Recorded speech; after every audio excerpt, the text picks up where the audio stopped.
Olá, seja muito bem-vindo a mais um vídeo aqui do canal Provérbios para a Vida. Aqui em Águas de Lindóia, são 11h30 da noite.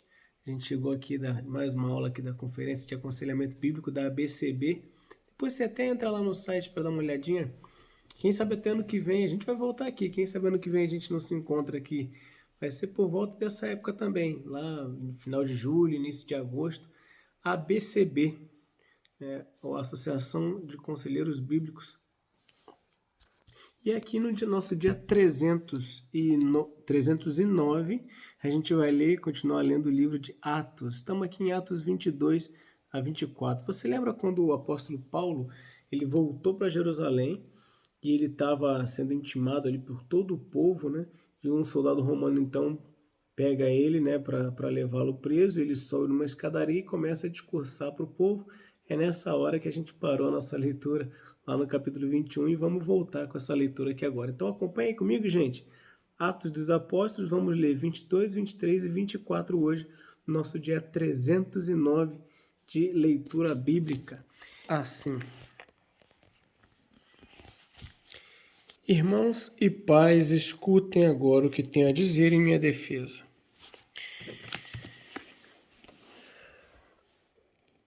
Quando ouviram que Paulo lhes falava em língua hebraica, fizeram mais silêncio ainda.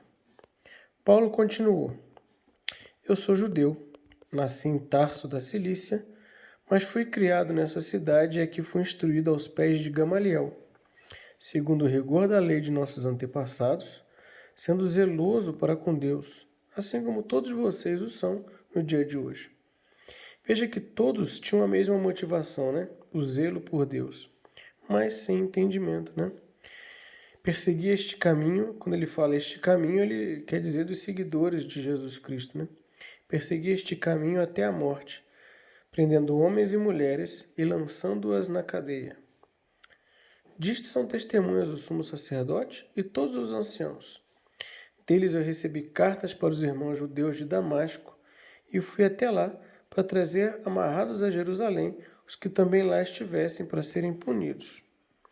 Ora, aconteceu que, enquanto eu viajava, já perto de Damasco, quase ao meio-dia, repentinamente, uma grande luz do céu brilhou ao redor de mim. Então caí por terra, ouvindo uma voz que me dizia: Saulo, Saulo, por que você me persegue? Perguntei: Senhor, quem é você? Ao que me respondeu: Eu sou Jesus, o Nazareno, a quem você persegue. Os que estavam comigo viram a luz, sem contudo perceber o sentido da voz de quem falava comigo. Então perguntei: Senhor, o que devo fazer? E o Senhor me disse: Levante-se, entre em Damasco, onde lhe dirão tudo o que você precisa fazer. Tendo ficado cego por causa da intensidade daquela luz, guiado pela mão dos que estavam comigo, cheguei a Damasco. Um homem chamado Ananias, piedoso conforme a lei, tendo bom testemunho de todos os judeus que ali moravam, veio procurar-me e, chegando perto de mim, disse: Irmão Saulo, recupere a visão. Nessa mesma hora, recuperei a visão e olhei para ele. Interessante agora ouvir a história, né? Contada por Paulo.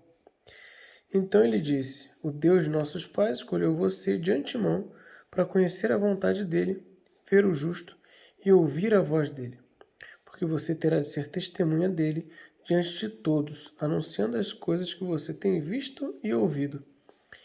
E agora o que está esperando? Levante-se, receba o batismo e lave os seus pecados, invocando o nome dele. Quando voltei para Jerusalém, enquanto orava no templo, sobreveio-me um êxtase e vi o Senhor. Ele me disse: Ande logo e saia imediatamente de Jerusalém, porque não aceitarão seu testemunho ao meu respeito. Eu respondi: Senhor, eles bem sabem que eu ia de sinagoga em sinagoga, prendendo e açoitando os que criam em ti. Quando se derramava o sangue de Estevão, tua testemunha, eu também estava presente. Consentia nisso e até guardei as capas dos que o matavam. Mas ele me disse: Vá, porque eu o enviarei para longe aos gentios. Aí por isso que a gente diz que Paulo é o apóstolo dos gentios, né? Mesmo sendo judeu. Até esse ponto a multidão ficou ouvindo, mas quando Paulo disse isso, começaram a gritar bem alto: Fora com ele! Mate-o, porque ele não merece viver! Enquanto eles gritavam, tiravam as suas capas e jogavam poeira para o ar.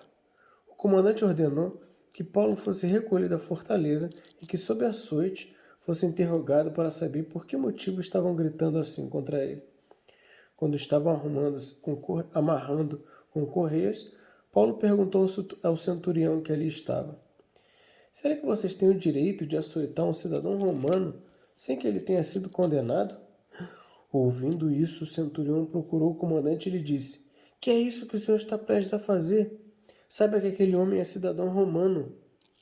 Então o comandante veio e perguntou a Paulo: Diga-me uma coisa, você é romano?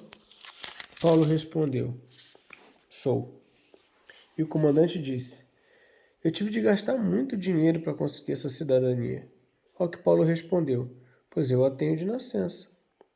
Imediatamente se afastaram os que o interrogaram com açoites. O próprio comandante ficou com medo quando soube que Paulo era romano, porque tinha mandado amarrá-lo.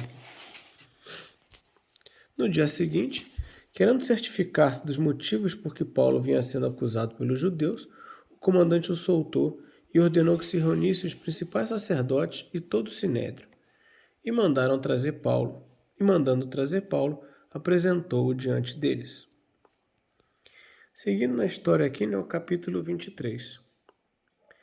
Paulo, fixando os olhos no sinédrio, disse: Meus irmãos, tenho vindo até o dia de hoje com a consciência limpa diante de Deus. Mas Ananias, o sumo sacerdote, mandou aos que estavam perto de Paulo que lhe batessem na boca. Então Paulo lhe disse: Deus há de ferir você, parede branqueada. Você está aí sentado para me julgar de acordo com a lei e contra a lei ordena que eu seja agredido? Os que estavam ali perguntaram a Paulo: Você está insultando o sumo sacerdote de Deus? Paulo respondeu: Eu não sabia, irmãos, que ele é sumo sacerdote, porque está escrito: Não fale mal de uma autoridade do seu povo. Como Paulo sabia que uma parte do sinédrio se compunha de saduceus e outra de fariseus, exclamou: Irmãos, eu sou fariseu, filho de fariseus. Estou sendo julgado por causa da esperança e da ressurreição dos mortos. Falou isso porque eram os fariseus acreditavam.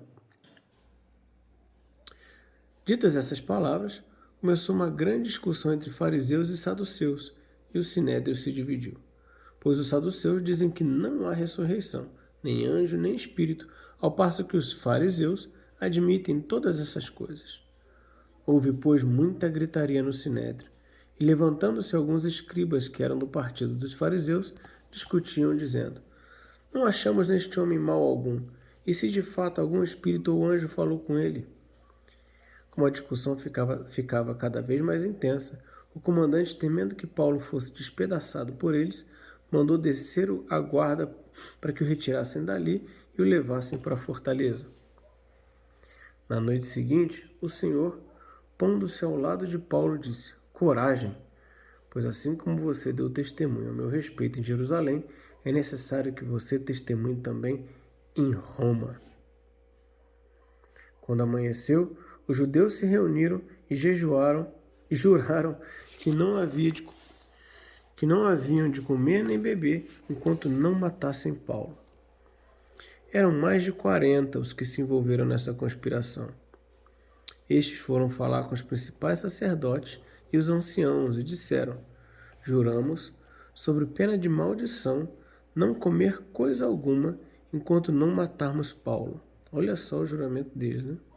Por isso, agora, juntamente com o sinédrio, mandem um recado ao comandante para que ele o apresente a vocês, sob o pretexto de que desejam investigar mais acuradamente o caso dele. E nós, antes que ele chegue, estaremos prontos para matá-lo. Mas o filho da irmã de Paulo, tendo ouvido a respeito da trama, entrou na fortaleza e contou tudo a Paulo. Então este, chamando um dos centuriões, disse: Leve esse rapaz ao comandante, porque tem algo a dizer. Olha que interessante, né? O filho da irmã de Paulo, né? O sobrinho de Paulo. O centurião levou o rapaz ao comandante e disse: O prisioneiro Paulo me chamou e pediu que eu trouxesse à sua presença esse rapaz, pois tem algo a dizer ao Senhor. O comandante pegou o rapaz pela mão e, levando-o para um lado, perguntou-lhe: O que você tem para me dizer? Ele respondeu: Os judeus decidiram pedir ao Senhor que amanhã apresente Paulo ao Sinédrio sob o pretexto de que desejam fazer uma investigação mais acurada a respeito dele. Não se deixe persuadir, porque mais de 40 deles armaram uma emboscada. Fizeram um pacto sob pena de maldição, não comer nem beber, enquanto não matarem Paulo. E agora estão prontos, esperando que o Senhor prometa atender o pedido deles. Então o comandante despediu o rapaz, recomendando-lhe que não dissesse a ninguém ter lhe trazido essas informações. Chamando 2 centuriões, ordenou: Tenham de prontidão 200 soldados, 70 cavaleiros e 200 lanceiros para irem até Cesareia a partir das 9 horas da noite. Preparem também animais para fazer Paulo montar e levem-no com segurança ao governador Félix. O comandante escreveu uma carta nesses termos: Cláudio Lísias, ao excelentíssimo governador Félix, saudações. Este homem foi preso pelos judeus e estava prestes a ser morto por eles, quando eu, sobrevindo com a guarda, o livrei por saber que ele era romano. Querendo certificar-me do motivo por que o acusavam, levei-o ao sinédrio deles. Descobri que ele era acusado de coisas referentes à lei que os rege, mas nada que justificasse morte ou mesmo prisão. Sendo eu informado de que ia haver uma emboscada contra o homem, tratei de enviá-lo imediatamente ao Senhor, intimando também os acusadores a irem dizer na sua presença o que eles têm contra ele. Passe bem. Então, os soldados, conforme lhes foi ordenado, pegaram Paulo e durante a noite o conduziram até Antipátride. No dia seguinte, voltaram para a fortaleza, tendo deixado os cavaleiros encarregados de seguir viagem com ele. Quando esses chegaram a Cesareia, entregaram a carta ao governador e também lhe apresentaram Paulo. Lida a carta, o governador perguntou de que província Paulo era. E quando soube que era da Cilícia, disse: Ouvirei você quando chegarem os seus acusadores. E mandou que ele ficasse preso no pretório de Herodes. Capítulo 24. 5 dias depois, o sumo sacerdote Ananias foi até Cesareia com alguns dos anciãos e com um certo orador chamado Tértulo, os quais apresentaram ao governador a sua acusação contra Paulo. Depois que Paulo foi chamado, Tértulo passou a acusá-lo, dizendo: Excelentíssimo Félix, tendo nós desfrutado de paz perene por meio do Senhor, e tendo sido feitas por seu providente cuidado notáveis reformas em benefício deste povo, sempre e em todos os lugares reconhecemos isto com profunda gratidão. Entretanto, para não deter o Senhor por muito tempo, peço que, de acordo com a sua clemência, nos ouça por alguns instantes, porque tendo nós verificado que este homem é uma peste e promove desordens entre os judeus do mundo inteiro, sendo também o principal agitador da seita dos nazarenos, o qual também tentou profanar o templo, nós o prendemos com o intuito de julgá-lo segundo a nossa lei. Mas sobrevindo o comandante Lísias, o arrebatou das nossas mãos com grande violência, ordenando que os seus acusadores viessem à presença do Senhor. Se o interrogar, o Senhor mesmo poderá tomar conhecimento de todas as coisas de que nós o acusamos. Os judeus também concordaram na acusação, afirmando que essas coisas eram assim. Quando o governador fez sinal para que Paulo falasse, ele disse: Sabendo que há muitos anos o Senhor é juiz desta nação, sinto-me à vontade para me defender. Olha como começa Paulo, né? O Senhor mesmo pode verificar que não se passaram mais de 12 dias desde que fui até Jerusalém para adorar a Deus, e que não me acharam no templo discutindo com ninguém, nem agitando o povo, fosse nas sinagogas ou na cidade. Nem podem provar diante do Senhor as acusações que agora fazem contra mim. Porém, confesso ao Senhor que, segundo o caminho, a que chamam seita, assim eu sirvo a Deus de nossos pais, acreditando em todas as coisas que concordam com a lei e os escritos dos profetas. tendo esperança em Deus, como também estes a têm, de que haverá ressurreição, tanto de justos como de injustos. Por isso também me esforço por ter sempre uma consciência pura diante de Deus e dos homens. Depois de anos, vim trazer donativos para o meu povo, também fazer oferendas. E foi nessa prática que alguns judeus da província da Ásia me encontraram já purificado no templo, sem ajuntamento de povo e sem tumulto, os quais deviam comparecer diante do Senhor e fazer as acusações se tivessem alguma coisa contra mim. Ou então que estes homens que estão aqui digam que crime acharam em mim por ocasião do meu comparecimento diante do Sinédrio, salvo essas palavras que clamei, estando entre eles. Hoje estou sendo julgado por vocês por causa da ressurreição dos mortos. Então Félix, conhecendo mais acuradamente as coisas relacionadas com o caminho, adiou a causa, dizendo: quando chegar o comandante Lísias, tomarei uma decisão a respeito do caso de vocês. E ordenou ao centurião que conservasse Paulo na prisão, tratando-o com tolerância e não impedindo que seus próprios o servissem. Passado alguns dias, Félix veio com Drusila, sua mulher, que era judia. Mandou chamar Paulo e passou a ouvi-lo a respeito da fé em Cristo Jesus. Quando Paulo começou a falar sobre a justiça, o domínio próprio e o juízo vindouro, Félix ficou amedrontado e disse: por agora você pode retirar-se, e quando eu tiver oportunidade mandarei chamá-lo. Ao mesmo tempo, esperava que Paulo lhe desse dinheiro. Por isso, chamando-o mais frequentemente, conversava com ele. 2 anos mais tarde, Félix teve por sucessor Pórcio Festo. E como Félix queria assegurar o apoio dos judeus, manteve Paulo encarcerado. E até aqui, nossa leitura de hoje, 22, 23 e Atos 24. Não foi isso? Foi isso. Muito bem, meus queridos e amados irmãos, muito obrigado pela leitura de hoje. Vamos seguindo aqui para mais um dia de conferência lá de aconselhamento bíblico. Tem sido um tempo muito rico, tanto para mim, para minha esposa, minhas meninas também estão aqui tem a conferência Kids, né? E é isso aí, um beijo no coração das minhas queridas irmãs. Já já a gente vai estar ao vivo novamente, se assim Deus permitir. Um forte abraço aos meus irmãos e vamos seguindo em frente, gente. Dia 309, leitura completa para a honra e glória do Senhor Jesus. Até amanhã, se Deus quiser, eu fui!